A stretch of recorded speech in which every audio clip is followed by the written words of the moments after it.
Ahí vamos para arrancar. Los que se conectaron recién vayan poniendo presente. Yo voy a correr un poquito más la mesa. Voy a correr un poquito más la mesa. Así tengo paso a esta.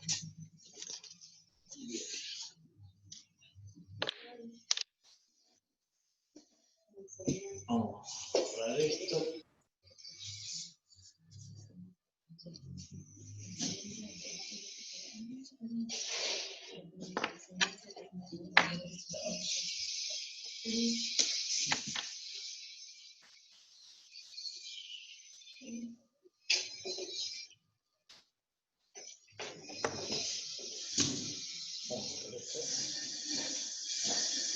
Y si le vamos un poquito la computadora, quedaría esto, ¿no?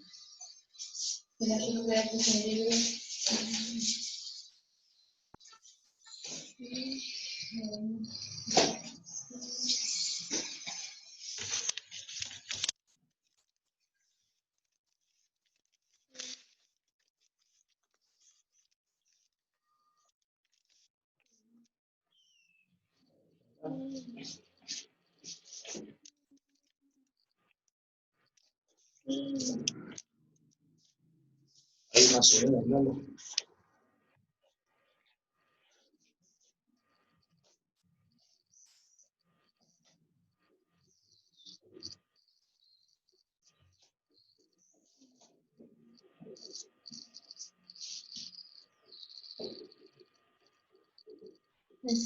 Bien. Ahí está. El otro día que estuvimos trabajando con lo de los motores, me quedé con la fórmula esa. Digo, puta, ¿cómo carajo era? Yo me había olvidado, porque como no la uso siempre entre la entre simple, y después me acordé. Y era así.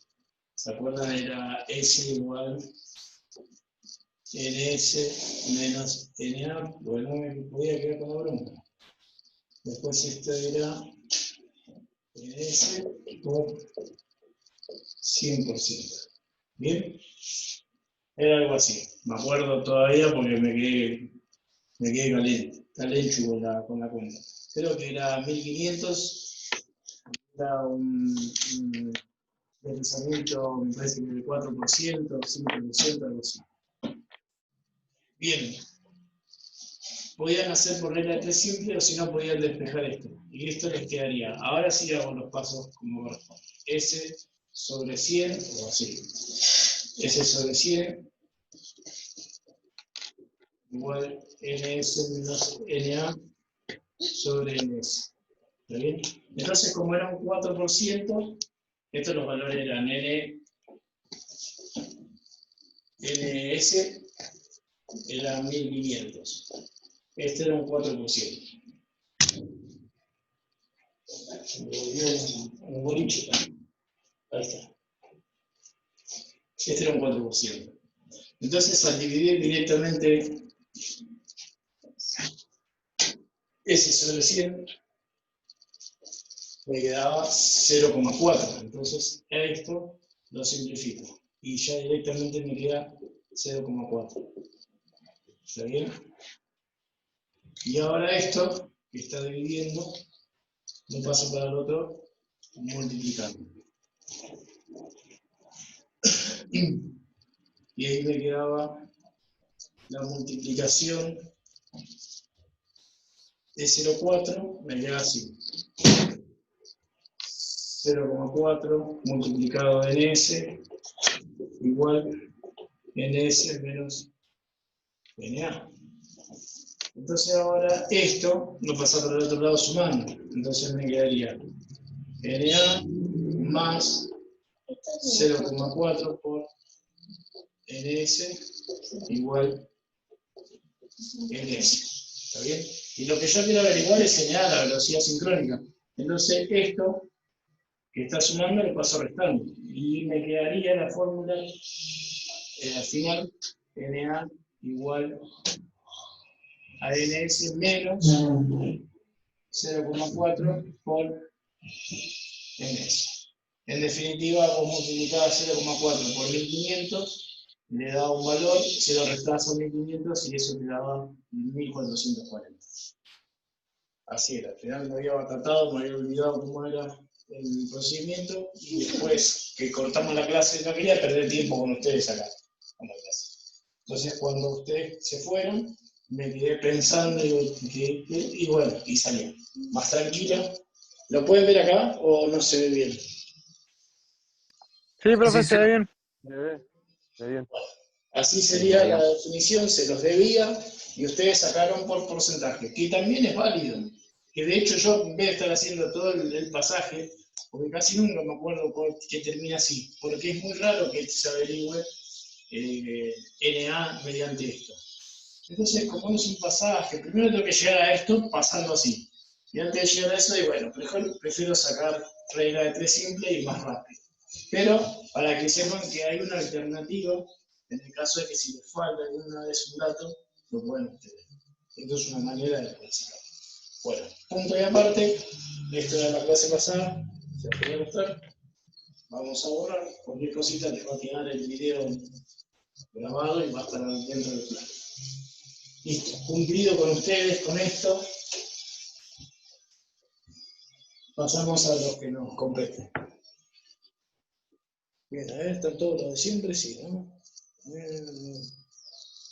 Sotelo, Mendoza, Len Smith, Peter González, Abreu. Bien, estamos todos. Bueno, transformadores, vamos a hablar de transformadores y después vamos a hablar de transformadores, ¿por qué le decimos ideales? Digo, ¿por qué lo decimos después reales? Vamos a ver que tenemos que nombrar también los reales. Por un lado tenemos que decir qué es un transformador. Ustedes ya lo vienen trabajando desde el 4º año, estuvieron diseñando o intentaron diseñar, algo seguramente vieron de qué es un transformador, cuál es la función de un transformador. En líneas generales, ¿cuál es la función de un transformador?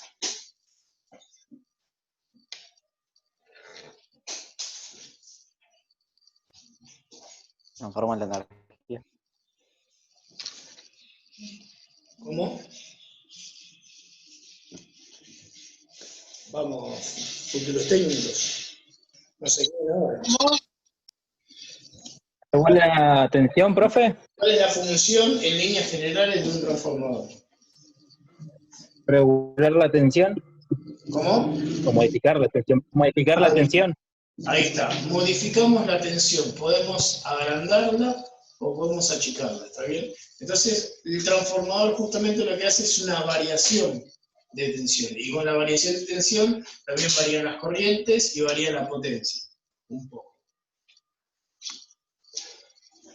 En un transformador ideal, las potencias no se modifican, se transfieren de la misma manera, pero ahora vamos a ver que no es tan así, que hay pérdidas también dentro de los transformadores. Así como en los motores hay pérdidas, los transformadores también tienen pérdidas. Pero sí, la principal función de un transformador viene de la familia de las máquinas estáticas. Los motores son de familia máquinas dinámicas, estos son de estáticos.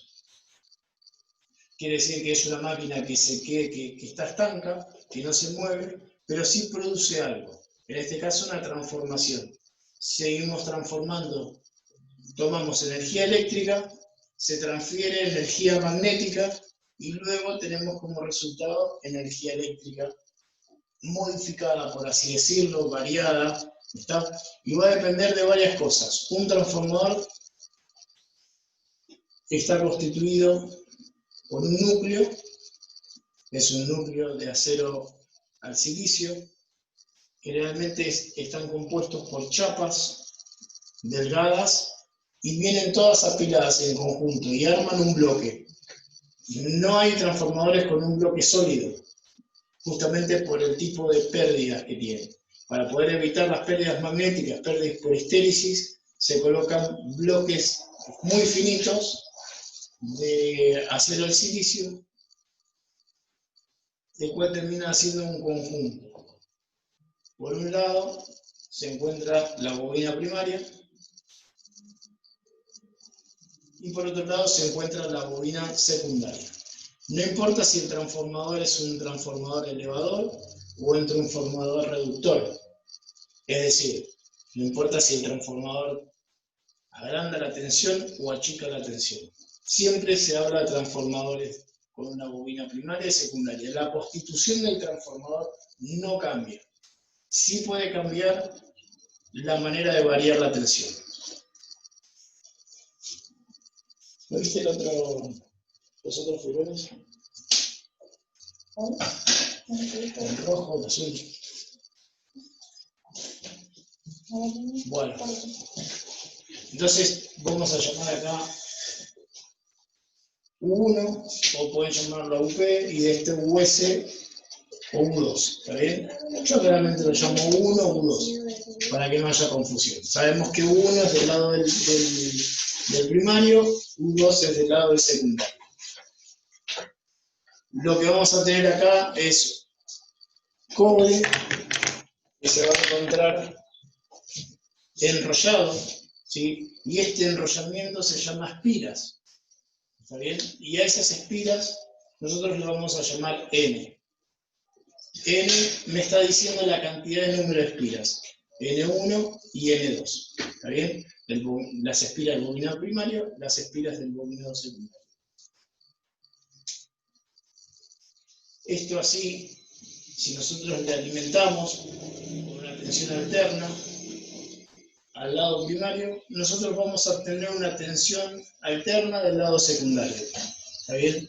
Entonces, un transformador no recibe tensión de los dos lados, sino que de uno solo. La tensión que recibe el bobinado primario, al pasar corriente a través de las espiras, ¿qué provoca? Si pasa por una espira, tenemos una espira conductor, y nosotros lo sometemos a una tensión, a una corriente. Lo conectamos a una corriente eléctrica. ¿Qué produce? Aparte del movimiento de electrones. Otro fenómeno. Y ese fenómeno se llama magnetismo. Produce un campo magnético concéntrico a través del conductor. ¿Está bien? Al ser atravesado por una corriente eléctrica está produciendo campo magnético. Eso es lo que se llama electromagnetismo. No sé si alguna vez ustedes hicieron la experiencia, cuando estaban en el ciclo básico, de poner un tornillo y cruzarle un conductor enrollado, ¿sí? Que se encuentra esmaltado, y lo sometieron a una tensión, lo pusieron una pila, una batería, y ese tornillo atrajo pedacitos de metales, arandelitas, tornillos, clic. ¿Nunca hicieron esa prueba? ¿En el ciclo básico no hicieron eso? ¿No? Bueno, es una experiencia que siempre se juega con el electromagnetismo. Bueno, para poder entender de que si yo someto a una corriente eléctrica un conductor, él va a producir, aparte de un movimiento de electrones, ese movimiento de electrones trae una consecuencia, que es un campo magnético. Desde ahí se crea el electromagnetismo. ¿Está bien? Bueno, si yo ahora, por ejemplo, tomo ese cable y logro hacer lo que se llama solenoide o bobina, ¿está bien? Va a producir un campo magnético mucho más grande, porque ahora están juntos, las espiras se encuentran juntas y empiezan a producir un campo magnético más grande. Ahora, si yo lo cruzo una barra de hierro dulce, ¿qué pasa? ¿Aumenta o disminuye el campo magnético?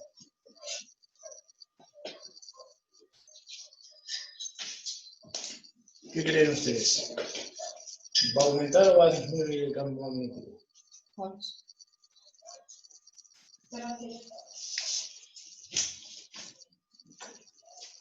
Aumenta. Aumenta. Bien. Bien, ese campo magnético va a aumentar. Y no solamente eso, sino que este hierro va a funcionar como un canal. ¿Está bien? Va a ser un canal, el cual se va a disipar ese flujo magnético que creó la gira al ser atravesado por una corriente eléctrica. ¿Está bien? Entonces, lo que va a transmitir es flujo magnético. Este símbolo que tenemos acá. Va a transmitir flujo magnético.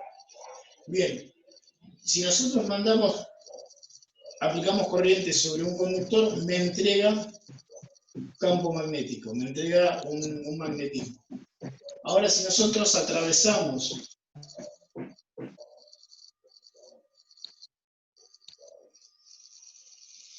a una espira totalmente aislada, totalmente separada de esta, que aplicamos tensión. Si colocamos una espira sobre la misma barra, esa espira va a estar, obviamente, atravesada por un campo magnético que lo creó el primero. Entonces, este campo magnético que atraviesa, que está cortado por las espiras de la solenoide, lo que va a producir es una fuerza electromotriz. ¿Está bien? Se llama Fermi. Va a producir una pequeña tensión y también va a producir una corriente. Entonces, ese movimiento de electrones que se encuentra acá, en esta parte de la bobina, me está produciendo, si yo lograra poner un voltímetro y un amperímetro, podría medir corriente y tensión. ¿Hasta cuándo? Hasta que yo le quite la tensión al bobinado primario. Yo le quito la tensión, ¿qué pasa acá? También se cae la tensión y la corriente que tenemos en este bobinado.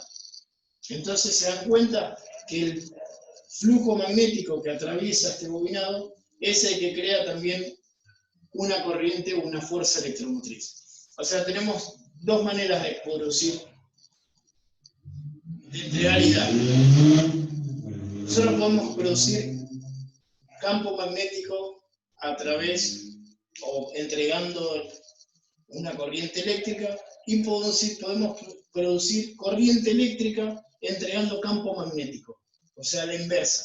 Se pueden dar de las dos maneras. Por eso es que los generadores pueden producir energía eléctrica a través de recursos, como por ejemplo recursos hidroeléctricos, recursos eólicos, que en definitiva tienen algo común, que es un generador.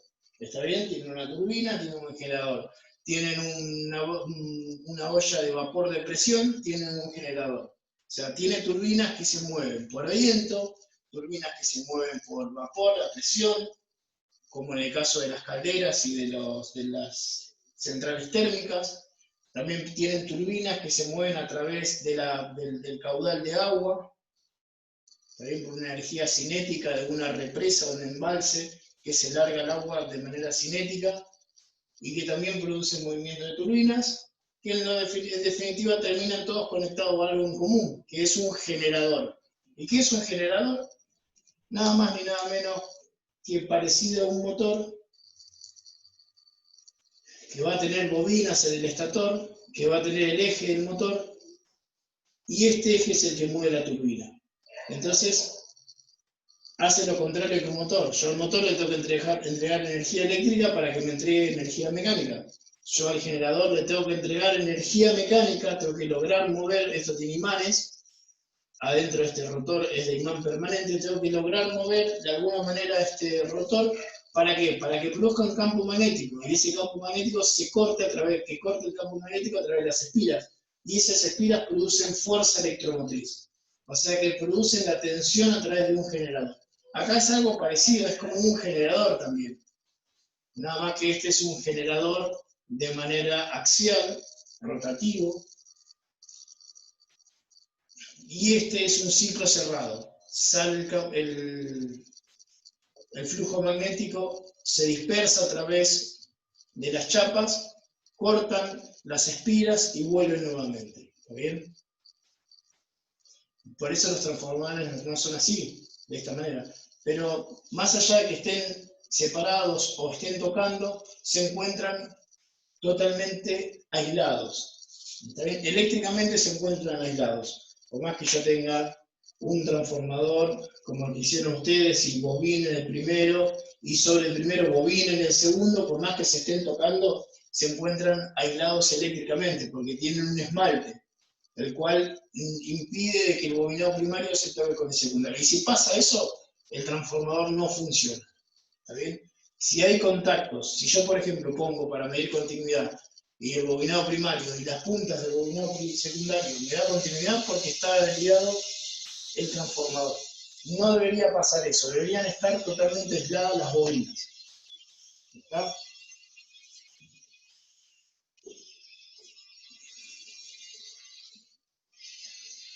Entonces, en definitiva, podemos entender que un transformador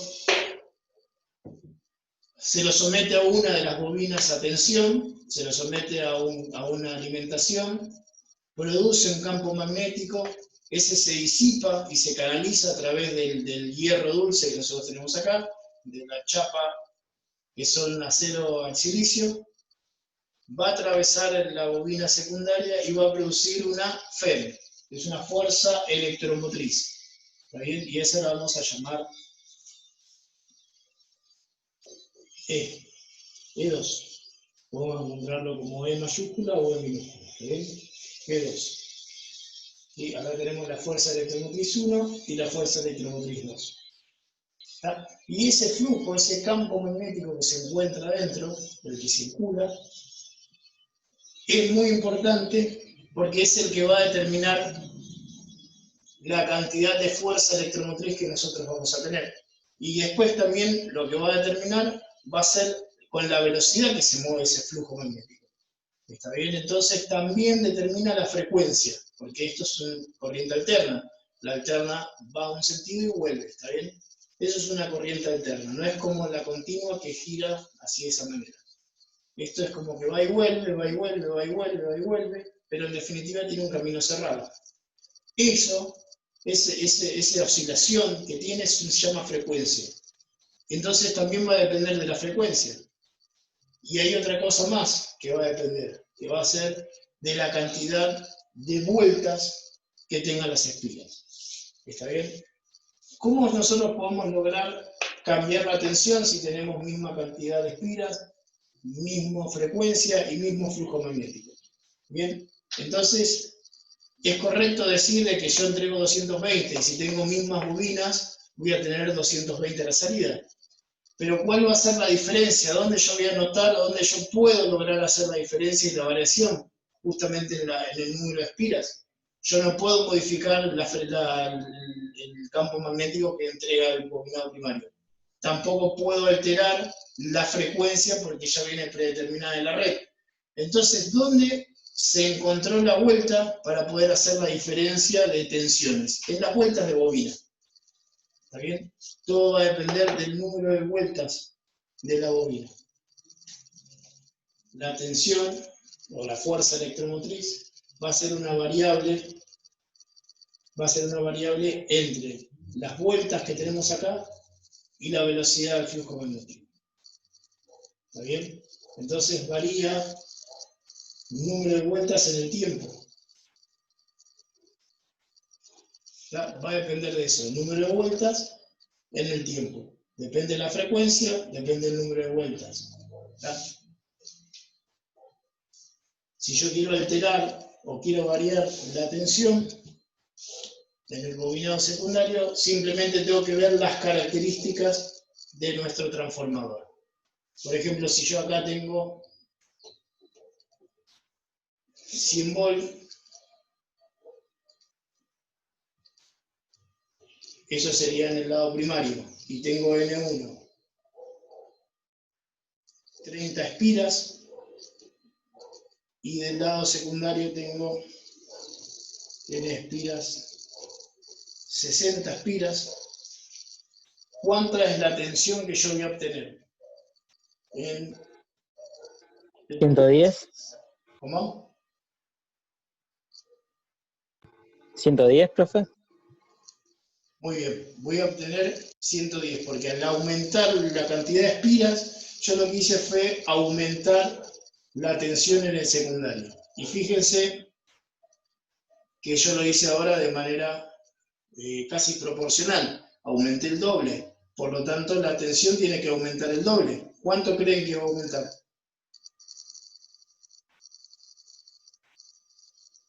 El compañero dijo 110. 200.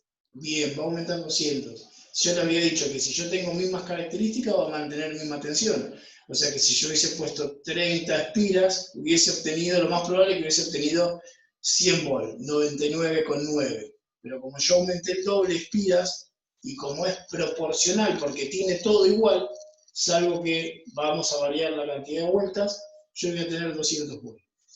Bien, eso es una manera arbitraria de decir, pero yo lo puedo corroborar mediante fórmulas matemáticas. Y hay una que se llama relación de transformación.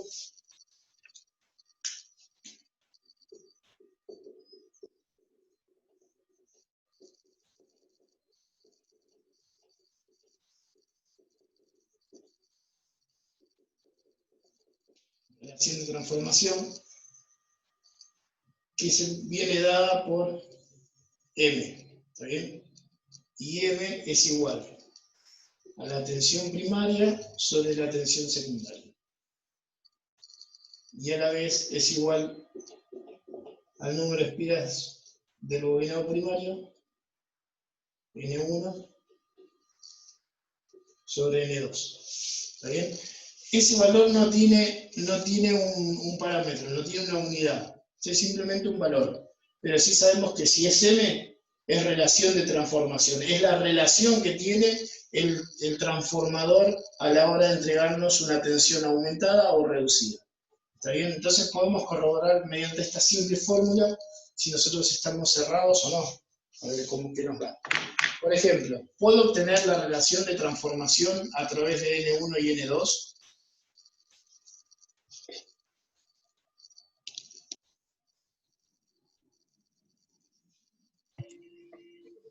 Sí la puedo obtener porque tengo el dato de N1 y tengo el dato de N2. Lo que no pudiese hacer es obtener el dato de relación de transformación a través de las tensiones. Porque hay un dato que me falta, que es la tensión 2. ¿Está bien? ¿Vamos bien hasta ahí? Sí, sí. Entonces yo voy a obtener la relación de transformación M a través de las tensiones. Entonces sería M igual a U1 sobre U2, que es igual, perdón, N1 sobre N2, que es los datos que yo tengo, que es igual a 30 espiras y 60. 30 sobre 60. ¿Cuánto me da? A ver, los chicos matemáticos, saquen el 0 y dividan 3 dividido 6. Si el 3 lo divido sobre 3, ¿cuánto me da? 0,5. Bien, 0,5. Si el 3 lo divido sobre 3, me da 1. Ahora lo divido sobre 6 y me va a dar la mitad. 0,5. ¿Está bien? Ese es el número de relación de transformación. Ahora sí lo puedo aplicar y puedo utilizar la fórmula sobre el voltaje. Entonces sería M igual a 1 sobre U2. ¿Y yo qué tengo que averiguar? U2. Entonces yo tengo que despejar de acá la tensión 2 y me quedaría U2 igual a U1 sobre M. ¿Está bien? Entonces esto sería 100 volt sobre 0,5. ¿Cuánto me da?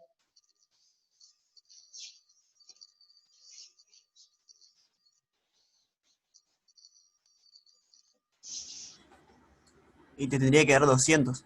Bien, 100 sobre 1, 100. Y si yo achico el valor de abajo, me va a dar. Y como es la mitad de 1, 0,5, me tiene que dar 200. ¿Está bien? Entonces, efectivamente, el valor que habíamos dicho anterior tiene relación. ¿Está? Entonces, volvemos de vuelta a repetir. Si yo varío los valores de números de espiras dentro del bobinado secundario, puedo obtener mayor tensión o menor tensión. ¿Está bien? Y en este caso, como tenemos 100 volt del bobinado primario y 200 en el secundario, estamos hablando de un transformador elevador. ¿Está bien? Eleva la tensión. Si hubiese sido al revés, si hubiésemos tenido en vez de 30 acá, hubiésemos tenido 15 espiras nada más. Esto se da en un transformador ideal. ¿Por qué llamo ideal? Porque se supone que no tiene pérdidas, que no tiene ningún tipo de pérdida, que que el campo magnético no se dispersa a través del aire, que las pérdidas por calentamiento tampoco se tienen en cuenta y demás. Por eso se llaman ideales. Es un poco como para empezar a entrar en lo que es tema de transformación, de transformador. Bueno, ¿qué pasaría si yo tuviese una espira de 15 en el secundario? 15 vueltas. Un número de espiras de 15 espiras.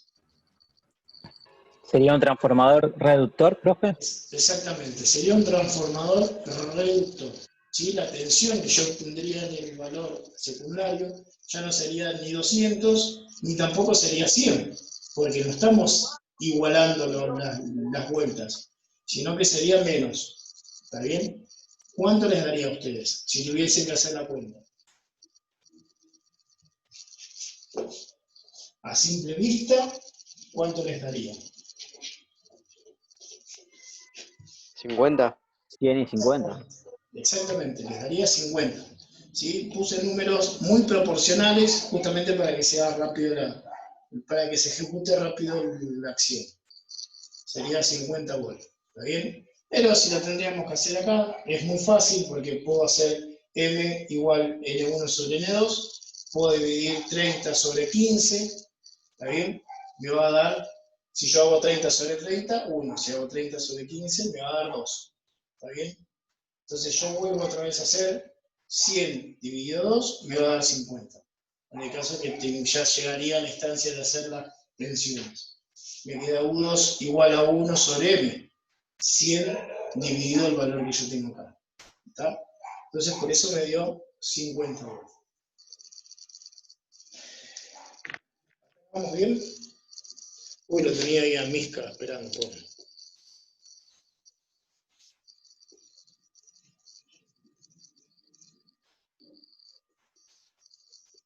Bien, ahora, ¿hasta acá vamos bien? Sí. Se ve bien, todo bien eso, no hay problema. Sí, sí, Se sí. escucha, a veces se escucha medio trabado. Profe, yo lo escucho todo relagueado, no sé qué onda. Puede ser por el internet que tengo yo, puede ser por el internet que tengan ustedes, pero si me dicen que a mí, si me dicen que a mí no me escuchan bien, debe ser el internet que yo tengo malo. Sí, en algún momento se estuvo colgando hoy. Hoy no es un buen día para el internet. Voy a tener que reclamar las presas y si no voy a tener que agarrar las piñas. Les agarrar las piñas a todos. Bueno, ¿cómo estamos con el tiempo? Ah, nos quedan 3 minutos. Bueno, vamos a hacer unos ejercicios para poder ponernos a tiros con esto, pero antes vamos a seguir viendo qué pasa con el flujo magnético. Bien. El flujo magnético que nosotros tenemos desde el bobinado primario, porque obviamente va a salir del bobinado primario, no es que tenemos después otro flujo magnético por acá, sino que es un flujo magnético común que comparte, ¿está bien? Manda la tensión, manda el flujo magnético a través de este núcleo, pasa por acá y vuelve, ¿está bien? Y hace esto porque es alterno, ¿está? Entonces el flujo magnético que comparte es común. ¿Y de qué va a depender la fuerza electromotriz que tenemos acá? Y va a depender de esto. E igual a una constante 4,44 por, ¿qué había dicho yo? ¿Dependía de qué? Del flujo magnético. ¿De qué más dependía? Dependía del flujo máximo. ¿Qué más dependía? De la velocidad. ¿Y de qué estamos hablando de la velocidad? Hablando de velocidad.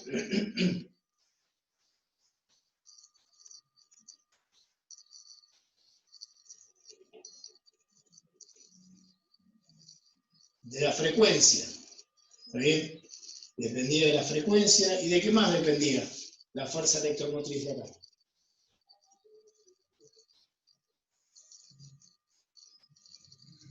¿Del número de espiras?